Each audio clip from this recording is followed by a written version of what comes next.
Welcome to Coaching with Ricky. I'm Ricky. Let's talk about authenticity. And if you're one of those people that doesn't really like the word authenticity, or you're like, oh, that's too touchy-feely, this video isn't for you, so keep scrolling. I'll wait.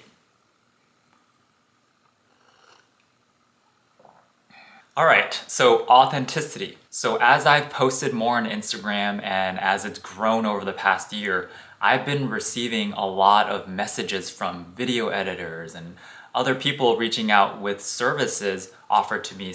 And their approach is usually, Ricky, I love your content, what you're doing is great. By the way, I'm not really sure they actually watch my videos, they just say that probably to everyone.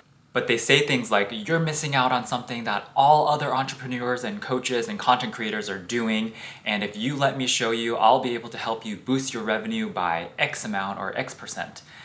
And when I see messages like that, I still respond because I understand they're also trying to just run a business and they're trying to get new clients. But their approach is assuming that I'm trying to be like someone else. And it's assuming that I'm trying to be like other entrepreneurs and trying to form my business based off of what someone else is doing.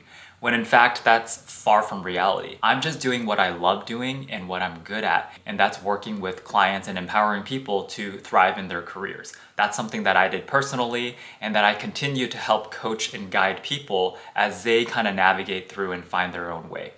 So when someone comes to me and says, you're missing out because you're not doing X, Y, and Z, it's very interesting to me because it's almost as if they're saying they know what I should be doing and how I should be running my business or how I should be engaging with my clients.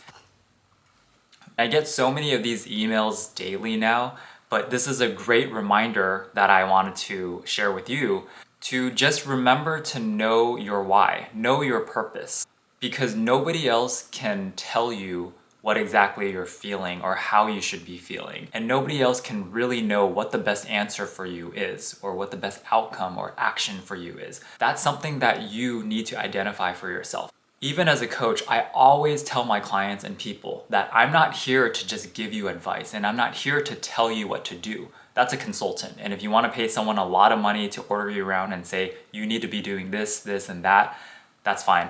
But as a coach, I provide experience and I provide guidance and suggestions to different options and things that you might want to consider. I will never tell anyone you need to do this, or if you don't do this, then you won't get that, because that's not true and I don't know that outcome. So I don't say that for other people. I don't know your life as much as you do for yourself. Just like other people don't know my life as much as I do for myself. That's the power of coaching, because coaching draws out that individuality and it draws out that uniqueness in you to allow you to see things that you otherwise may not have seen, because we're very biased in our own minds sometimes.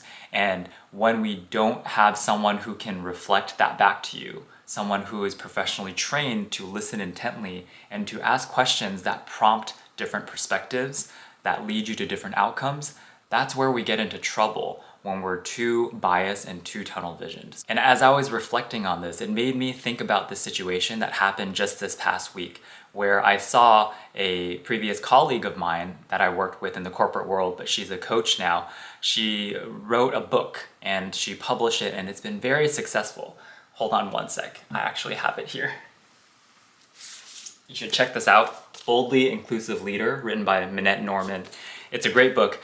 But anyway, it made me think of this situation that she highlighted on LinkedIn where someone took her book and was copying it and was selling it as if they had written it as a guidebook. And while that's so unfortunate that people actually do that and they're so disrespectful in taking someone else's creation, someone else's hard work, and calling it their own, while that's very unfortunate, I think the learning here is that people can try to copy as much as they want. They can try and use ChatGPT, they can go and copy what other people are doing, but nobody can ever replicate exactly who you are. Nobody can replicate the same authenticity and the you that you bring. And that's something that I actually shared with her. I commented on her post because I really felt for her and I wanted her to also understand and see and create this learning opportunity for other people now, that it's okay if people are going to take your work and copy it, because people will do that. It's a big world and there are so many good people, but there are also some bad apples out there. So when people do that, this is just a reminder of how strong you are and how great your work and your content, whatever you're working on is, that someone is trying to copy it and someone is trying to replicate it. But just know that as hard as anyone may try to copy you, nobody can ever replicate who you are. So if you're working on a project, or even if you're just working your job and you're feeling a little bit down on yourself sometimes, or if you're feeling a little bit of self-doubt, that's very normal. A lot of people have that. I have that also. Just remember that nobody can be you. And when you really take a step back and just think of that, nobody can replicate me, and nobody is doing what I'm doing in my way, in my own unique way. Just remember that for yourself and repeat that in your mind the next time you're feeling a little bit hard on yourself. Because it's so true. There's value inherently in just being yourself, because there's nobody else in the world, not a single person who is exactly like you, who thinks like you, who acts like you, who feels like you. You are unique for a reason. And if you are a content creator, or you're writing a book, or you're working on some project, or you love gardening, whatever it might be, just stay focused on that in your own way and put your own spin to it, because chances are someone out there will resonate with what you're doing and someone out there will appreciate it. And there will always be people who will try to copy and do things to work against you. But just stay on your own path, stay on your course, and keep doing you. That's the reminder for today. And I'm really glad that this unfortunate situation with a colleague of mine turned into this great lesson and realization. Thank you for watching, and if this resonated with you in any way, please subscribe, and I look forward to sharing more realizations and learnings and getting to know you. Take care.